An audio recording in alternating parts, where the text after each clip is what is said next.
Hello, नमस्कार. मी अंजली रेसिपीजमध्ये आपलं स्वागत आहे. तर आज आपण बनवणार आहोत मस्तपैकी उकडीच्या करंजा किंवा उकडीचे कानोले. कोल्हापूर भागामध्ये ह्याला उकड कानोले म्हणतात. तर चला तर मग वळूया आपल्या रेसिपीकडे. तर सुरुवातीला आता आपण एका छोट्या भांड्यामध्ये तूप घेतलेलं आहे. इकडे मी 2 चमचे तूप घेतलेलं आहे. त्यानंतर अर्धी वाटी खोबरं घेतलेलं आहे. ओलं खोबरं घ्यायचं आहे.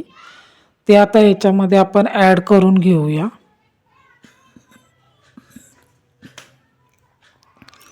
ओलं खोबरं मस्तपैकी भाजून घ्यायचं. आणि आमच्या इकडे नागपंचमीला ह्या उकडीच्या करंजा कानोले मस्तपैकी बनवतात. त्यामुळे मी पण विचार केला की आपण सुद्धा एकदा नक्की ट्राय करून बघूया. त्यानंतर आता गूळ घालायचा आहे चवीप्रमाणे. तुम्हाला केवढं गोड आवडतं. मी इकडे 2 चमचे वापरलेला आहे. गूळ मी थोडासा बारीक करून घेतला आहे आणि तो आता ह्याच्यामध्ये घालून घेतलेला आहे. आणि नागपंचमीच्या सर्वांना हार्दिक शुभेच्छा. नागोबाला नैवेद्य देण्यासाठी हे उकडीचे कानोले तुम्ही नक्की ट्राय करून बघा. आता मी ड्रायफ्रूट्स बारीक करून घेतलेले आहेत. काजू, बदाम, पिस्ता ते सुद्धा ह्याच्यामध्ये ॲड केलेले आहेत. मी बघू शकताय. एकदम साधी सोपी आणि झटपट होणारी रेसिपी आहे. एकदम खूप छान होती ही रेसिपी. आणि नागोबाला नैवेद्य देण्यासाठी तर तुम्ही एकदा नक्की ट्राय करून बघा उकडीचे कानोले. तर मिक्स करून घेऊया ड्रायफ्रूट्स घातल्यानंतर मग आपलं मिश्रण. मिक्स केल्यानंतर शेवटला आपण वेलदोडे पावडर घालणार आहोत. इकडे मी वेलदोडे पावडर घातलेली आहे. आणि त्यानंतर पुन्हा एकदा मिश्रण मिक्स करून घेऊया. गॅसची फ्लेम पूर्ण बारीक आचेवरती ठेवायची आहे. वाढवायचा नाही गॅस, नाहीतर आपलं मिश्रण करपू शकतं. बघू शकताय आपलं मिश्रण तयार झालेलं आहे. अशा पद्धतीने तयार करायचं आहे. आता पुन्हा एकदा आपण मोठी कढई घ्यायची आणि त्याच्यामध्ये पाणी गरम करायला ठेवूया. आणि दुसरीकडे मी पीठ, चपातीचं पीठ असतं असं त्याप्रमाणे मी मळून घेतलेलं आहे पीठ. आणि अशा पद्धतीने आता आपण पापडाला तयार करतो, करंजीसाठी तयार करतो तशा पद्धतीने एक पारी तयार करून घ्यायची.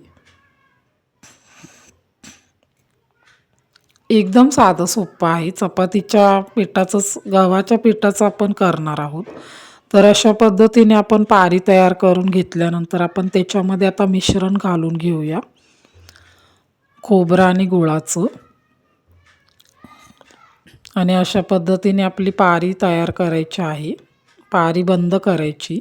जर चिकटत नसेल तर तुम्ही तूप किंवा तेल याचा वापर करू शकता किंवा पाणीसुद्धा लावू शकता. अशा पद्धतीने बंद केल्यानंतर त्याला मस्तपैकी कानोल्याचा आकार द्यायचा आहे. आत्ताच्या सध्याच्या नवशिक्या मुलींसाठी तर ही रेसिपी खूप सोपी आहे. आता अशा पद्धतीने काटा चमच्याने आपण त्याला आकार देऊया. नवीन मुलींना असं दुमडून येत नाहीत, त्यामुळे तुम्ही अशा पद्धतीने करू शकता उकडीचे कानोले. आणि खूप छान होतात हे. तुम्ही एकदा तुमच्या नागोबाला आणि तुमच्या घरातल्या लहान मुलांसाठी ही रेसिपी नक्की ट्राय करून बघा. उकडीचे कानोले बघू शकताय. मी अजून एक तुम्हाला दाखवते.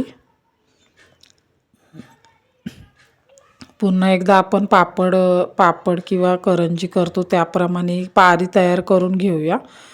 जास्त पातळ पण लाटायचं नाही आणि जास्त जाड पण नाही, मीडियम लाटायचं, नाहीतर आपली पारी फुटू शकते.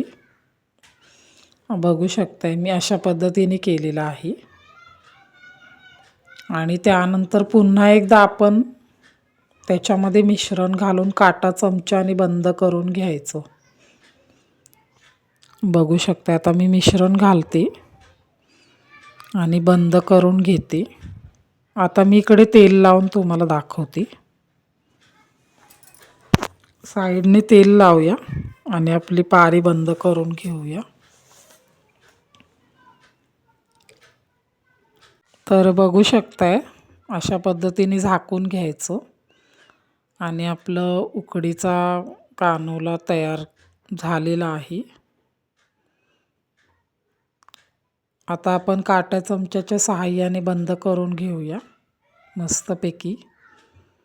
आणि नवीन मुलींसाठी तर खूप साधी सोपी रेसिपी आहे.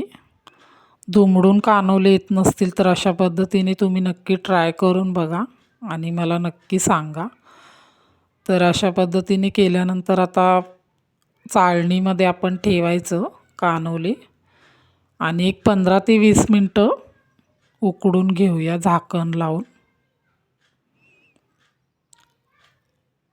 अशा पद्धतीने चाळणीमध्ये ठेवायचे आणि उकडून घ्यायचे.